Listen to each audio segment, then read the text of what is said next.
Later, though, Dan, this year, in October, Tom DeLonge's got a new book coming out. He Co-authored does. with AJ Hartley. You'll be shocked to hear. Is their relationship like, does AJ write the book and Tom comes in and goes, do this, no, say this, and yeah, this is the character's name, and AJ makes it good? I have a feeling. I mean, yeah. Tom's the idea guy. Yeah. AJ and Peter are the execution guys. Can I read the description to the book then, and then we can have a quick chat about it? Yeah, So go for it. the book's called Time Rider. It's due out October, mid-October, later on this year, currently. Here we go. Go for a nap if you like here, Dan. In a future where history itself is weaponized, Corbell has just got a pinger. One agent must choose between the sterile perfection of his engineered society and the messy humanity of the past he was sent to manipulate. From New York Times bestselling author A.J. Hartley and the imagination of disruptive creator, what a tagline, Tom DeLonge, comes an electrifying sci-fi thriller that challenges our understanding of time, history, and humanity.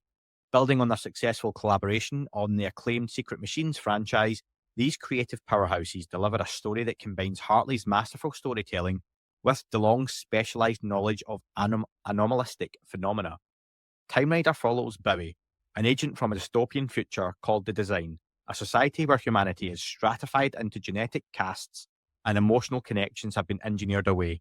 Sent to 1963 on what he believes is a mission to preserve history, Bowie discovers he's actually part of a conspiracy to manipulate the past. Alongside journalist Sandra Rossi, he races through different time periods, uncovering a shocking truth. The Design isn't preventing terrorists from changing history, it's orchestrating historical events to ensure its own existence. As Bowie experiences the raw emotions and connections absent from his sterile future, he begins questioning everything he was programmed to believe. The climax converges on the Kennedy assassination, revealing layers of deception that stretch across time and may involve non-human intelligence. More than a time travel adventure, this thought-provoking thriller examines totalitarianism, the manipulation of history, and what truly makes us human. Hartley and DeLonge craft a narrative that's both action-packed and philosophically rich, challenging readers to consider how our understanding of the past shapes our future and what parts of ourselves we can never allow to be engineered away. Time Rider is based on the Sinister Forces trilogy by Peter Lavender. What are your thoughts on Tom's new book?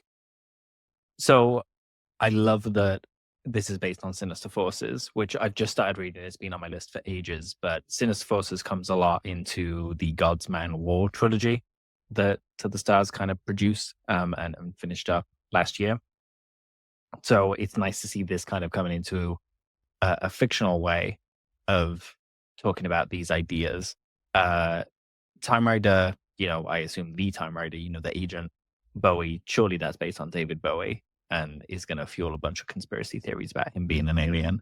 Obviously. But yeah, we've definitely spoken about whether some UFOs from the future are trying to influence past events to ensure their existence, just like kind of this says. So my ears perked up when I saw that here, because when we speak about secrecy and reasons for keeping things secret, maybe everyone knowing about this is one of those events that causes it to happen. So, I could understand that if they didn't want to.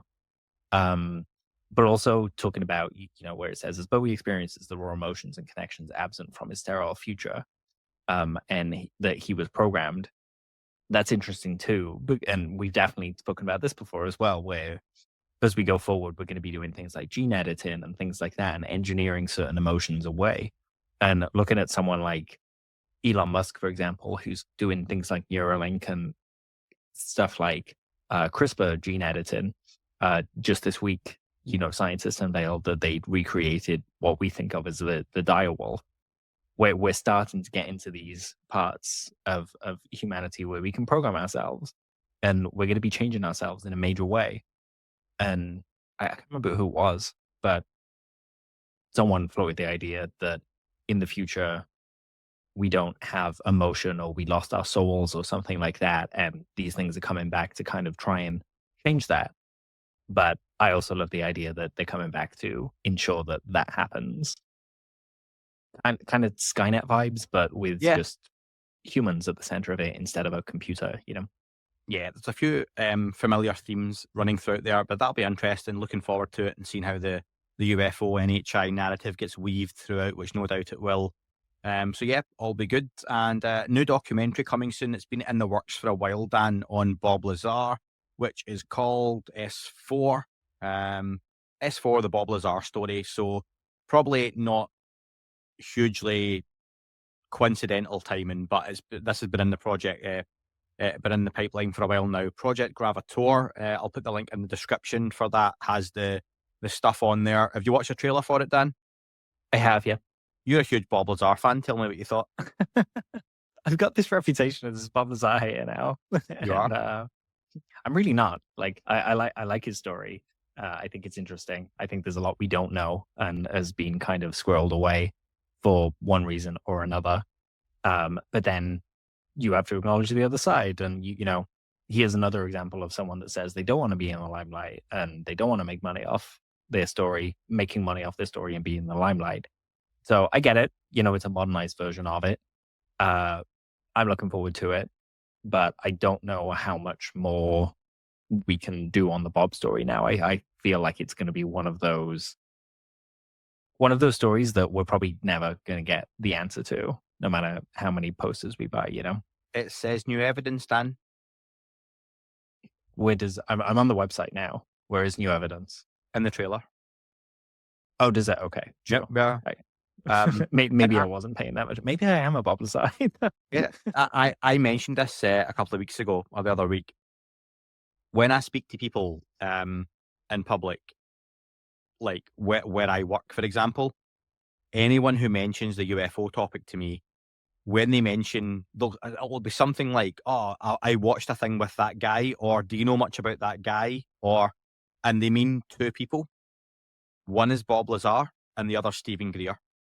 That tends to be where most folk publicly will talk about the UFO topic. I was talking to a mate today, and he was saying, I was watching a really interesting Rogan appearance recently, and it was Jason Sands. But again, he tends to know Greer, Lazar. That's a lot of the general public seem to have that in their head of that's the UFO topic, or these are some of the big names, and they're not wrong.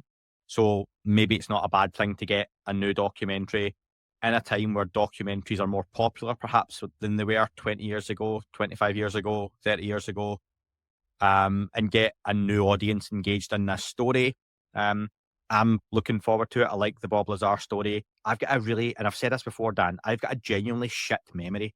So for me, I can rewatch something I've not seen for a couple of years and be like, oh, I'm not learning it again, but I'm remembering because my memory's so bad.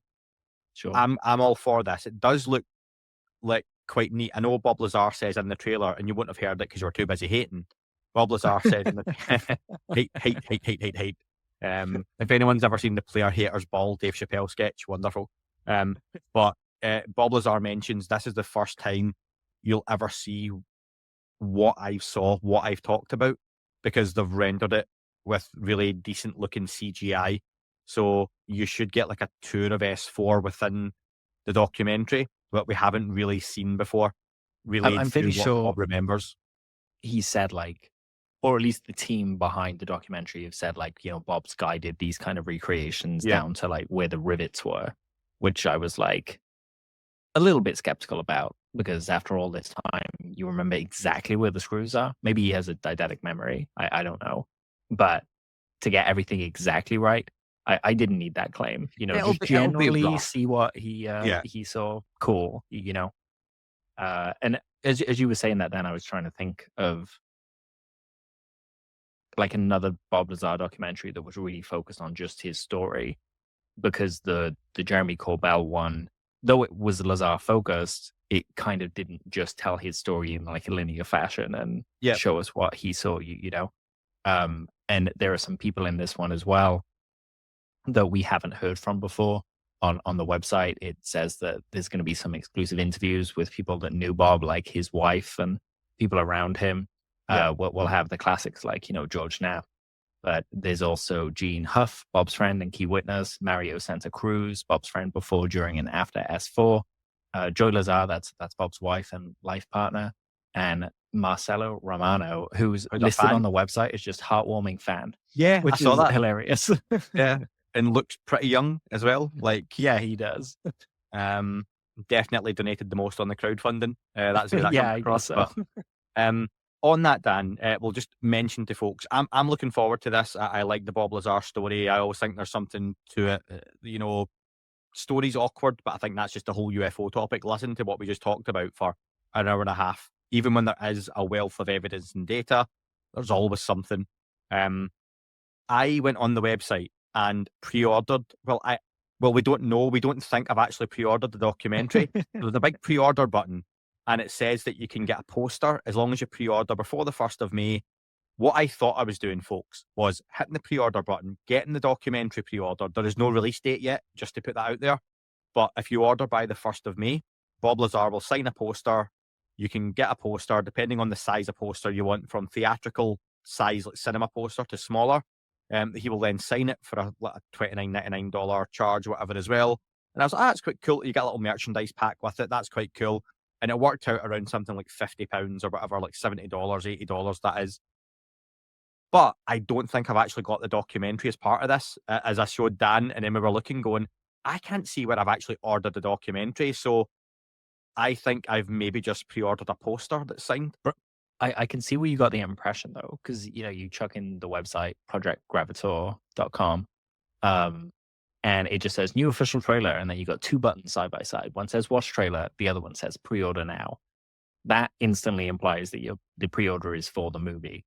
Then beneath that, it says, get your signed official film poster, limited time only, pre-order before May 1st, which makes it look like, okay, if you pre-order the film before May 1st, you get a free signed poster. That's common, isn't it? Yeah, get it before this date, and totally. you get some limited edition shit.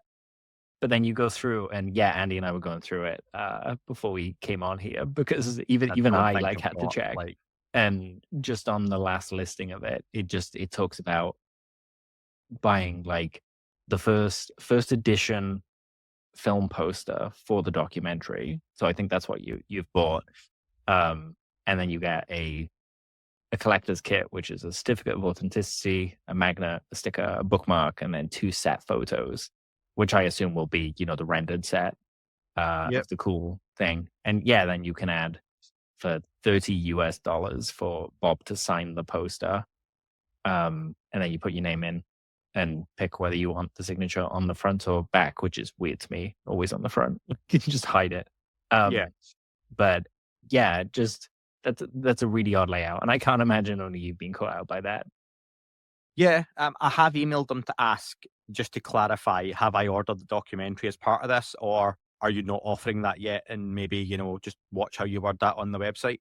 But yeah, I'm looking forward to that coming out. And if not, I've paid for a poster. So, I'm just looking on the website now. They have some other cool merch like mugs, and hoodies, and also the hoodie's got a bit much going on for me. The hoodie's a bit busy. It's a bit busy.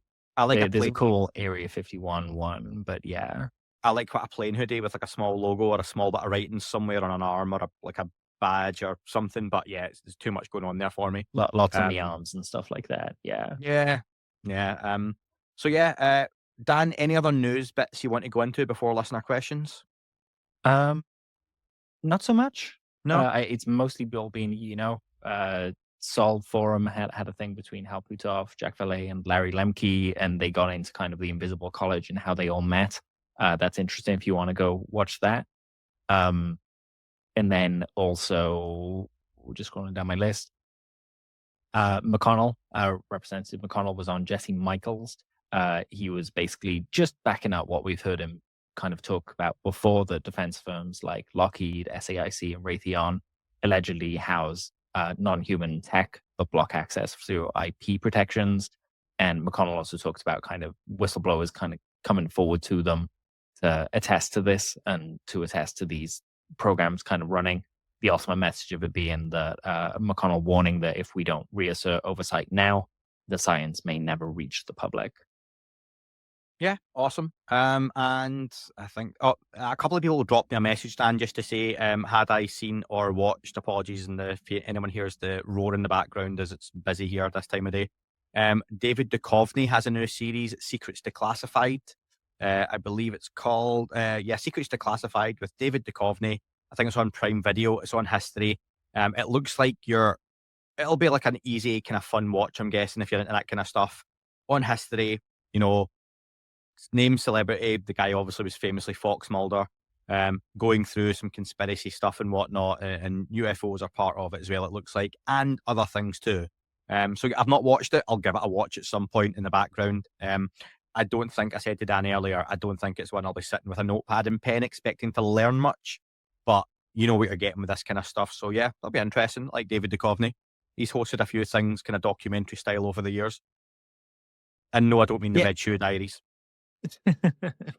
I liked him in Twin Peaks as well. Californication. Californication was great. Yeah, great series. Yeah. Oh, and while just a shout out to Joe Muggia, whose dog this week passed away. Yes, bless them all, and just heart goes out to you, Joe. And I hope you're all doing okay. Yeah, seen that Ed's dog Cookie had been ill for a while and hung on there for a long time. But yeah, all the best to Joe and family as well with that situation. Listener questions, Dan. Let's dig into these, okay? Because a couple of random questions, but a lot of thoughts and expectations around what we talked about in terms of Skywatcher Part 2. Going to start off with Apoplectic Spock. Love that. They gave their view of what they thought the video would be like Part 2 before it came out. I want to know what you think, if it was fair or not. They said, I'm expecting tiny, fuzzy, illuminated blobs to be shown with subsequent speculation and impressive sensor data that will mean essentially nothing to the common person. Tomorrow will just be another day. Nothing changes for society without truly compelling corroborated visuals. Pretty spot on, no? Spock on or spot on? Spock on. Spock on? Yeah. It's quite a pessimistic view, because I think we're going to see a lot of folks were quite happy with what came out. There will be a theme of they had a low bar and low expectations. I don't think with what came out you can if you want to be, but you shouldn't be devastated. You shouldn't be really disappointed. But I think there's then a big chunk in the middle where people will vary on that range. I also wouldn't be, oh my God, this is incredible. I'm optimistic. I think you came across that way as well, Dan. Yeah, there's a lot of room here for this to go well and work. However, a lot of work needs to be done before then. Yeah, I'd say the comments are fair there. And we've spoken about this before, and so have Richard Dolan and Bryce in their book After Disclosure that they wrote together. That never heard once of that. disclosure happens, you're still going to have to go to work tomorrow. You're still going to have to pick up kids tomorrow. It's going to be true whether this stuff all pans out or not, that life goes on. Question from Baniel Detterstrom. Where can I get those cool UFOs or real t-shirts? No, I'm joking. Question from David. He says, what the heck would Skywatcher do if they call down something that lands in front of them? I'd love to hear what rules and parameters are around that possibility. This, for me, it makes a great point around the initial claim was they can bring these things down and land them in front of them. And now it's been a little bit more, wait, actually, what we can do is bring them into the atmosphere. From there, though, like, we don't know how long they stay, how long that takes, all that kind of stuff. And again, Dan, it wasn't just me, was it? And it seemed to be folks on the Discord when I asked this as well. I got the impression that they were in a place where they can summon this stuff to land right in front of them. Yeah, that's what was said. In that very first video, they say that they summoned the egg and then it fell out of the sky when their psionic guy lost connection with it. In part 2, they suggest that these things are not man-made and they do want to avoid the team summoning, and even say that Class 7 was aggressive and was trying to encroach and get over the team. So there's definitely danger here that, or a possibility here. I won't say danger because that's the threat narrative, right? There's definitely a possibility here that these things are going to be getting closer and closer. Just like, if you were studying gorillas in the jungle, they'd get comfortable with you over time and they'd come closer and closer and closer. I don't think Skywatcher has spoken about, and it certainly doesn't talk about it in the what's it called? the manifesto thing or whatever you want to call it. Manifesto. Like, framework, the framework. Skywatcher manifesto. Framework, yeah. That's it. Manifestos for murderers. Yeah, that's the one. But yeah, they should address that because it's a possibility, and as crazy as it sounds that it might happen, they should be prepared in the event of that happening, because it could be that someone with a gun there freaks out and just loses their head when the aliens show up, Interesting. I didn't deliberately put this next to it, but great follow-on question from Slade. I'm still a bit confused about the purpose of the 50 caliber machine gun. Jake said it's not for offensive purposes, but rather defensive. He also indicated it wasn't for use against any summoned UAP, going so far as to equate it to bringing a knife to a gunfight. So, what potential adversary are they defending against? Do you have any insight, or did I miss further clarification while warming up my lasagna? Interesting times, he says, to sign off with. I think we kind of covered this a little bit earlier, Dan, but again, it did seem like the machine gun is for more human-based potential threats, or I imagine Chinese drones going overhead or whatever that may entail. That sound fair? I don't think it was we're going to use a 50 caliber machine gun to try and shoot ET. No, I would summarize it by saying protecting themselves from dickheads on the range. But also, we have heard from Jake in that initial interview with Ross that they thought they were being set up by the people that run the program to kill them, to keep quiet what they know. So it could also be to ensure their defense against anyone that shows up to stop them doing what they're doing from that side of things. Yeah, that's fair. And these are all, I think Jake said this too, very experienced military personnel who know how to handle this weaponry. It's not something they would be using or firing without a good idea of what they were doing and what damage they could cause, or indeed warning shots, all that kind of stuff as well. So yeah, Thomas said, what would constitute truly solid evidence that they're genuinely and specifically interacting with the phenomenon? They've set expectations high at a time in which the UFO community seems to have had enough sooning and hype that feels to be justified. So, what, if anything, could Skywatcher produce that would satisfy the UFO community and hopefully the broader community that their approach is bearing real fruit?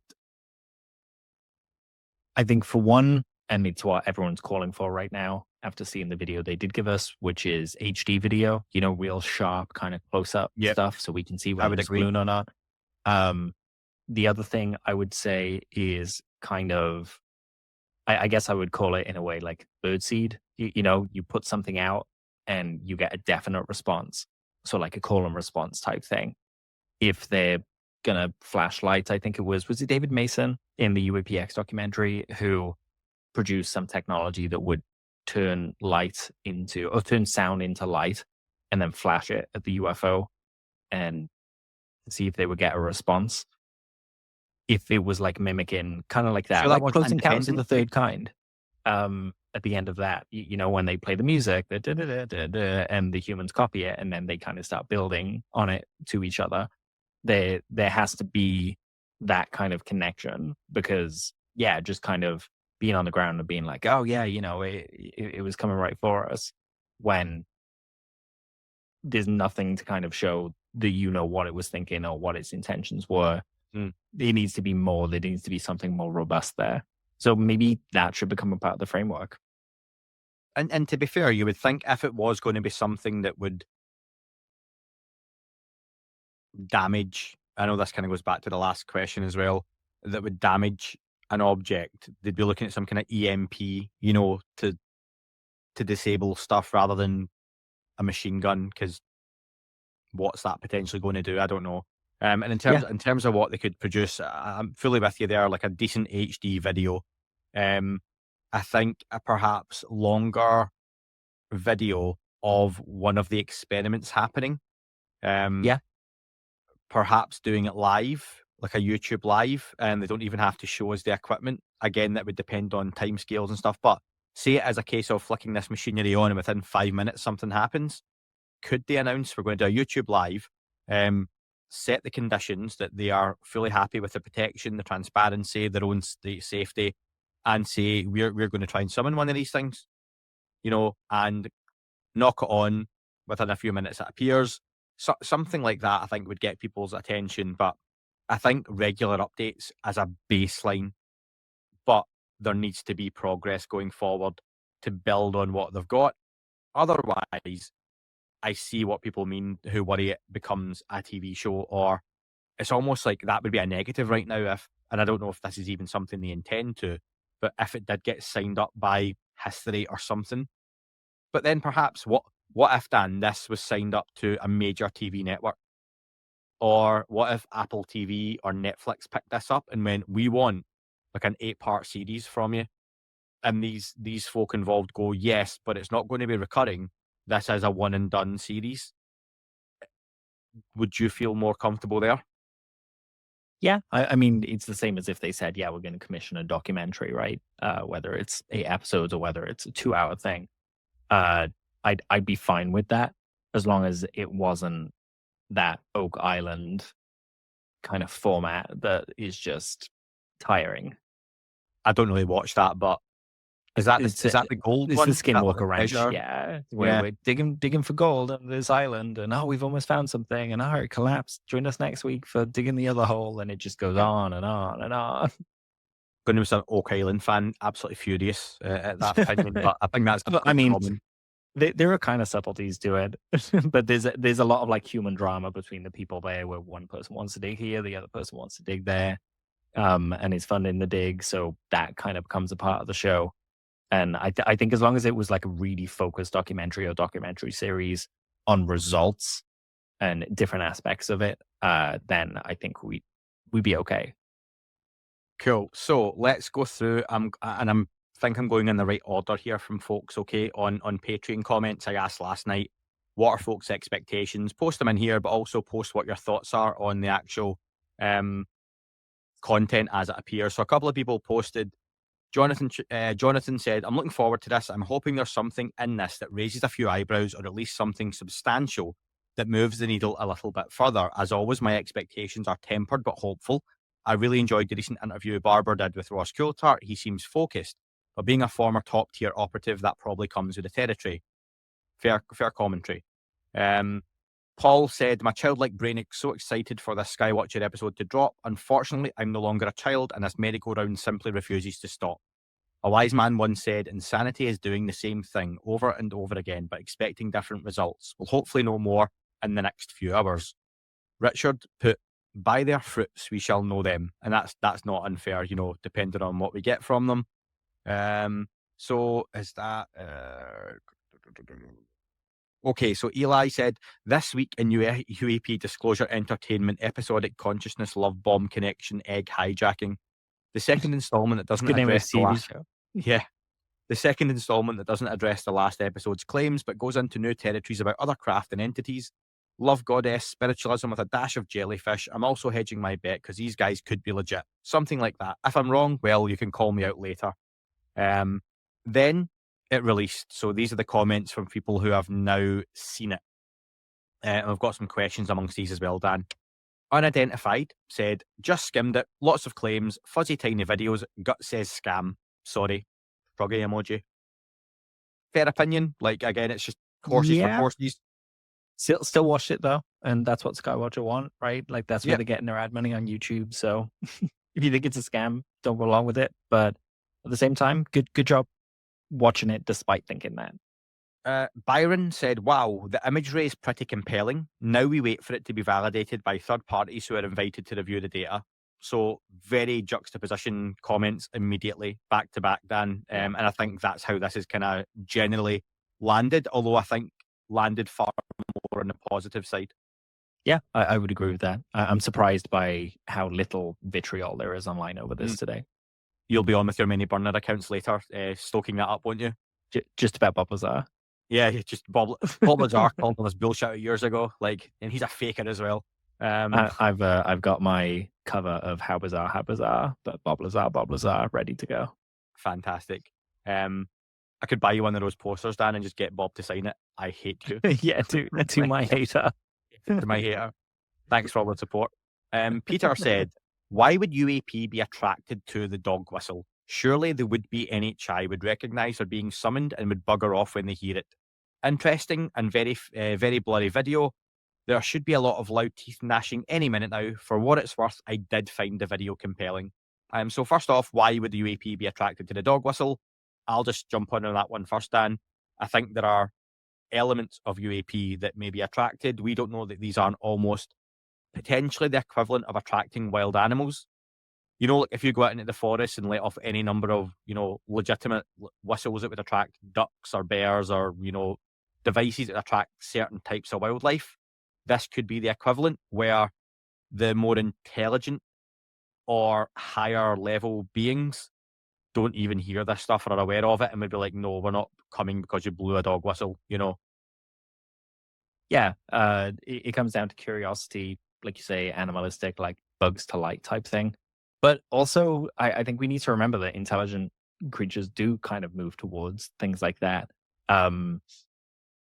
Countless examples of, if you're put in the middle of a dark forest and you see a light, you're going to go towards the light because you think safety's there. We got to remember the perspective that any other creatures might be coming from and what they might be seeing. That might be the only reason they're attracted to nuclear materials, is because they show up like a beacon in the dark forest to them. Yeah. Kristen said, I've learned to keep my expectations fairly low despite the hype. Well done. The video is compelling. I can only imagine how hard it is to capture these craft, since they're so far advanced and are so good at evading sight, mostly. In the case of the Phoenix Lights, that craft or crafts obviously wanted to be seen. My question is, do these crafts want to be summoned, or is it that the summoning forces them into sight? Again, there's that idea that we're actually summoning craft here, because quite a few of those objects don't necessarily look or appear to be craft, do they? You could be Not summoning. at all. Can I just add to that? On the Tic Tac, that is something we largely would call a craft, and it's a modern day classic UFO craft. Doesn't mean there's something in it. And perhaps we are tapping into, like, if you've got a drone, Dan, and you're controlling your drone, there are ways and softwares you can download that I could take over your drone remotely. Are we kind of doing that in a way where we're interfering with whatever these things are doing, and they've got some kind of signal that they react to, and it's similar to what's used by the source? I don't know. Yeah, no, you're exactly right. Like if with the drone, you can set like, come home basically, and it'll kind of go to those coordinates. If you could confuse the system somehow and give it your coordinates instead of where it originated, it would come to you. It doesn't mean that it wants to be summoned. There's no intention there. You're just taking over the machinery, so to speak. Yeah. Makutz says, I thought that was pretty impressive. I mean, yes, the video was still fuzzy, but features are clearer, differences are apparent, and they are summoning the objects at will. Gary Nolan's presence is encouraging too. Like the Atacama skeleton, if it's bunk, he's going to call it. I also think that it's possible that the resolution issue is related to tracking and speed of these objects. Is it possible that there are cameras that can get way better images, but that they can't move fast enough right now to follow the objects as they move in the sky? Right now, at face value, from what they've shown in this recent episode, Dan, it seems to me that that's largely the case, that they're calling these things, they've got some base equipment, but to actually get a load of drones up in the sky, high altitude balloons, whatever they might need, is difficult and costly, and is just the scale of that would be hard to do. And then also, we have seen they tried to use a helicopter, and we've seen allegedly had issues even doing that as well. So, yeah. Yeah, that's a fair comment. Like for me, the better cams thing, like, yes, there are better cameras available. I guess they're trying to, you don't buy the biggest and best thing when you're doing these projects. You buy the bare minimum of what you think you need, and they're realizing they need better. So I would hope that going forward, they would get better equipment. The cameras they use only have like small sensors, and they can get ones with bigger sensors so they can resolve things further away in high detail. So switch to those. And also, I would say, get some sports photographers and camera people there, because they've got to follow high speed action, unexpected action. There are people with these skill sets that I don't think they're looking to for this kind of coverage. So it would be great if they could get those. Dan, like when I started this, like I had my laptop and an OK microphone, which was my main purchase, like before I even started it, right? Just to do the job and see what it was like. And then after a while, even the software I was using, I used Skype, you then go, oh, I want to make this better. There are other things out there that then cost money. So you then upgrade your mic, you upgrade the software. I got a desktop. I then had an issue down the line where the desktop broke. So I was like, I can't have that happen. This is a nightmare. So I then got a MacBook as a backup, which had all kinds of actually I have this functionality now. I can be more remote, etc., etc. I hadn't ever thought about that, but things change. I then got the desktop, I say repaired. I almost replaced the entire thing basically and got someone to build it for me. So I've got a desktop and I've got the MacBook. But then you upgrade the microphone. Actually, I want to change this. I then want to change the quality of X, Y, and Z. So you naturally just build on things as you go along and you learn stuff and you want to change. And that's essentially what they're doing to scale, isn't it? Where we've got enough to start what we want to do and they'll learn as they go along and as things happen. I didn't start this and go, I need 2 computers in case one breaks. That's ridiculous. I mean, maybe if you had the money, you could do that. But these guys have finance and funding. But if they go and say, we want this, this, this, and this, maybe the guys funding it in the background are going, look, get us some results first. Then we can look at the next stage of funding. We'll give you the money for this stuff, and this will do the basics. But if you can get us something off of this, then it unlocks, the checkbook, which I think would be fair because you wouldn't just dive in and give them millions off the bat, would you? Yeah, exactly. And you can kind of see that taking place with Skinwalker Ranch as well. Bought the property. Let's get in there, learn what questions we have to ask and what tools can solve those problems. And then the more they study it, the more questions come up, the more tools they need. So it's a constant game of refining your technique, which they seem to be doing. I hope they continue to do. Very jealous of that control room Eric Bard has, though. That is very, very cool. Yeah. That would be like such a cool bedroom. Kristen, who asked a question earlier, added a follow-up thought. She said, I wonder why they are gatekeeping the dog whistle tech. Is it to keep it out of the wrong people's hands, or are they keeping it secret for a possible patent? I imagine it's not something they've created and that they know and no one else does.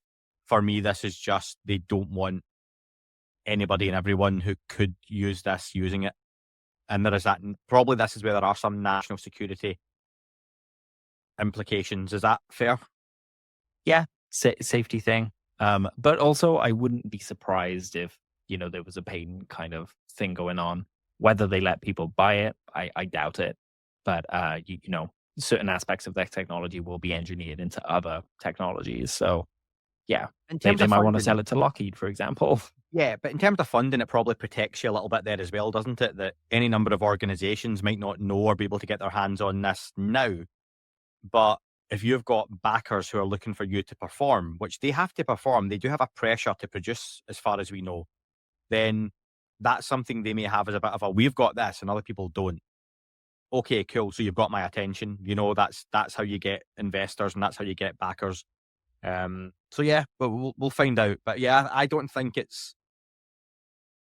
will be completely secret to the gatekeepers, for example. But like you say, perhaps down the line, it's on Amazon for $10, Dan, eventually, Yeah, we'll see.